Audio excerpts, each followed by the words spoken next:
Hello and welcome to the group room where we're at the 34th annual CTRC AACR San Antonio Breast Cancer Symposium. I'm so happy to be back with you, Dr. Sasha Vukelja. You are a medical oncologist at the Tyler Cancer Center in Texas, Tyler, Texas. You're a breast oncologist. You're also an artist. Here you're back to tell us about your second book and why it's called Seeds. I'm very glad to be here. The first book, it was really, as you know, it was not meant to be a book. It was a story as arrives an immigrant and how everything develops. And basically, seeds are very symbolic. They represent things that happens to our lives, so events or experience that sometimes we don't quite understand why, and then later on, many years down the road, we realize that all of this had to happen. It was not bad or good experience, they're just experience to make us who we are. So one day I was cleaning my drawer and I found all these little pictures I've taken of the patient. I like to take photos when they have funny hats or they lost their hair or they have costumes or just kind of to document. I don't know why, I've done that for years. And I looked at it and just all the memories came back, and people have asked me, when are you going to write another book? And I just realized how many seeds and how many things I have learned from my patients over the last 28 years.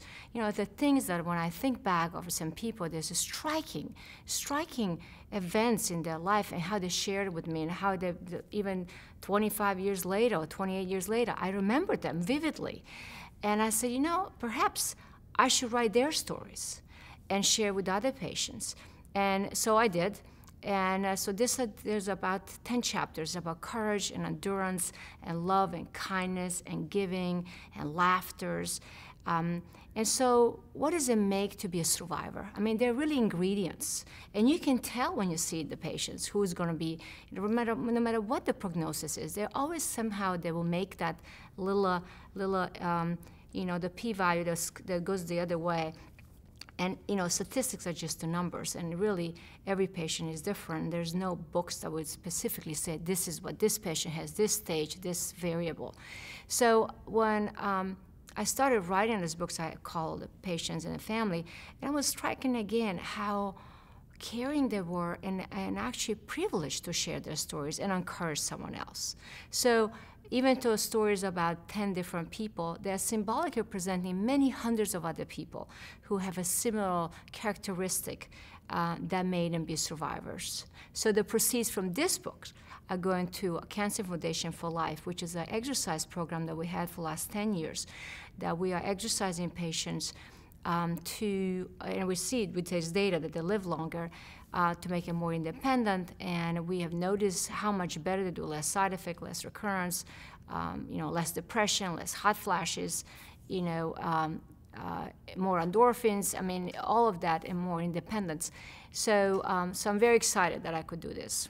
It's interesting to me because knowing you quite well and your family, your mother was a painter, you're an artist as well, not only as a writer, but you sculpt, and you have always integrated into your practice creativity and the art form as a part of healing. You have a chemo gallery at your cancer center where your patients' art hangs, and this is very important for you in your practice in trying to get your patients to express themselves creatively.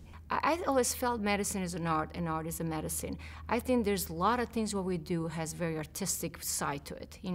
We kind of take the data and we kind of twist it to make it fit the patient's case. So that's an artistic way, And I felt that, there are patients who become nobody when they get cancer. I'm a breast cancer patient. No, you're not. You're a teacher with breast cancer.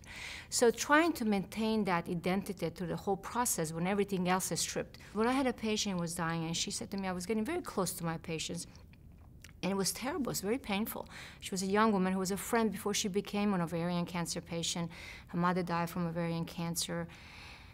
And she was dying, and I was just devastated, and I can't do this anymore. I just can't. I was just taking it. It just sucks me completely out of everything, of energy and joy, because I feel what else I should have done.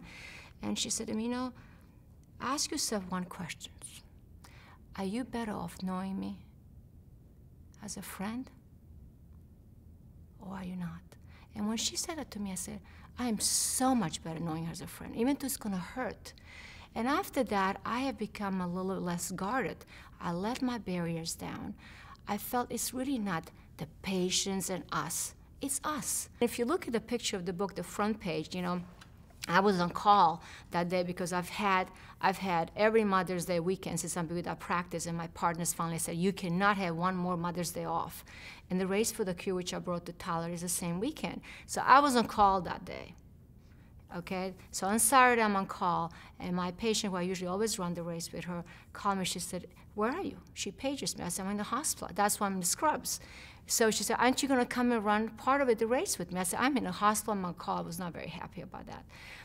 And she said, please. So I said, okay, fine. So I come, I'm on call with all my little gadgets there, and I didn't know that picture was taken. It was taken by the newspaper. You can tell I was struggling. I didn't have much sleep that night. And she's chatting. She's so excited. You know, I told her, Paula, I can run and breathe, but if we have to chat, I'm going to have to sit down. And so it's kind of symbolic because, you know, it is a race, and it's really one patient at a time. Even though you may have hundreds of patients, every patient, I feel, is that patient at that time to get them through.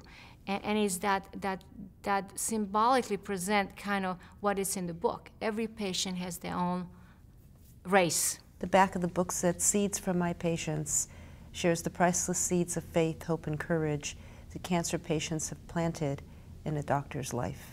There's several messages in there. One is, you know, we see patients who don't want traditional medical care. And I talk about a woman who didn't want anything done. And actually, I went to her home, and, you know, she was a preacher's wife, and she was very compulsively praying. She was not afraid of dying. She was actually waiting to die. She'd given her car away. She said goodbye to her friends. She was an artist. And we connected because she was an artist. I asked if I could come to her home. And I treated her with that. She never had a biopsy. It was an obvious necrotic, neglected breast cancer. And she was willing to take hormones, you know, treatment, not the regular hormones, but, you know. So I gave her that, and she responded dramatically. And the message of the story is that when you're praying, you know, I didn't want to say that prayer didn't matter. Prayer, of course, matter. But when you're praying and God sends you help, you need to take it. So this woman now, who is surrounded by many other people like her, who don't even have, never been to a doctor. Her biggest threat to her husband, I'm going to cremate you one day and put your ashes in doctor's office. I mean, they have never been to a physician. She doesn't even have the Medicare, nothing, absolutely nothing. So this woman now, just think how many patients she has, how many people she has reached. There's so many people who have had mammograms, physical exam, you know, that she's saying, okay, listen, you can pray, but when God sends you help, you should take it. How is the book available, Seeds from My Patients? It's on all electronic. It's on Amazon. So you can order as many as you can. And again, author proceeds go to support breast cancer and cancer research. That's correct. Dr. Sasha Vukelja from the Tyler Cancer Center, part of U.S. Oncology in Tyler, Texas. Thank you, Dr. Vukelja. Thank you, Selma. Thank you for all you do. Right back to you.